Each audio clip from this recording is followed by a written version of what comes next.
पिछले 1 साल से कंसिस्टेंट रहने के बाद मैंने ये कुछ चीजें नोटिस करी हैं जो तुम भी अपनी जर्नी में नोटिस करोगे। तो जो मैं चीजें तुम्हें बताने वाला हूँ वो तुम्हारे लिए काफी ज्यादा जरूरी है, क्योंकि काफी सारे लोग इन सारी चीजों को अवॉइड करते हैं एंड इसी की वजह से वो सक्सेसफुल नहीं हो पाते। तो मैं पिछले 1 साल से ये डायरी बना रहा हूँ। इस डायरी में मैंने अपनी डेली के गोल्स लिख रखे हैं, साइड में डेट्स लिख रखी हैं जो तुम्हें फोन की इस साइड दिख जाएगा, ताकि मैं ये अपनी ग्रोथ को मेजर कर पाऊं कि ओवर द टाइम मैंने कितनी बार स्किप करा है, कौन सी चीज मेरे लिए वर्क नहीं कर रही है, जिसे मैं चेंज करके वो सेम प्रॉब्लम रिपीट करने से बच सकता हूं। तो वो क्या चीजें हैं जो मैंने एक्सपीरियंस करी है 1 साल से ज्यादा कंसिस्टेंट रहने के बाद। द नंबर 1 थिंग इज, तुम हर टाइम कंसिस्टेंट नहीं रह सकते। इस डायरी में अगर तुम देखोगे तो तुम्हें कुछ पेजेस ऐसे दिखेंगे जहां पे काफी ज्यादा क्रॉस है, मतलब या तो वो काम मैंने करा नहीं है, एंड मैंने करा है तो मैंने काफी ही ज्यादा बेकार तरीके से करा है। And this is very normal.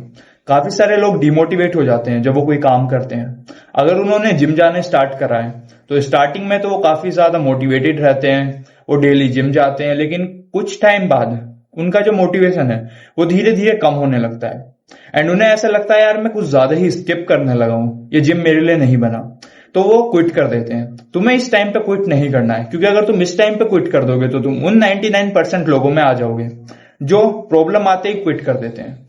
तो तुम्हें ये चीज याद रखनी है कि तुम हर टाइम कंसिस्टेंट नहीं रह सकते, लेकिन तुम्हें कभी भी गिव अप नहीं करना है, क्योंकि अगर तुम गिव अप कर दोगे तो 100% चांसेस हैं कि तुम जीत ही नहीं सकते। चांसेस भी नहीं, तुम जीत ही नहीं सकते, इसलिए तुम्हें गिव अप नहीं करना है। उसके अलावा तुम्हें अपने गोल्स को धीरे धीरे चेंज करना है। जैसे स्टार्टिंग में मेरा गोल था बस मुझे एक्सरसाइज करनी है थोड़ी देर, वो थोड़ी देर हो सकता है मैं नॉर्मली बस क्रंचेस कर रहा हूं, थोड़ी बहुत रनिंग कर रहा हूं बस।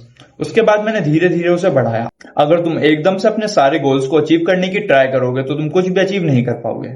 एंड उसके अलावा तुम्हें ये बात भी ध्यान रखनी है कि अगर किसी रीजन की वजह से तुम कंसिस्टेंट नहीं रह पाए या फिर तुम्हें किसी पर्टिकुलर चीज में रिजल्ट नहीं मिल रहा है तो तुम्हें उस चीज को चेंज नहीं करना, तुम्हें अपने वे को चेंज करना है।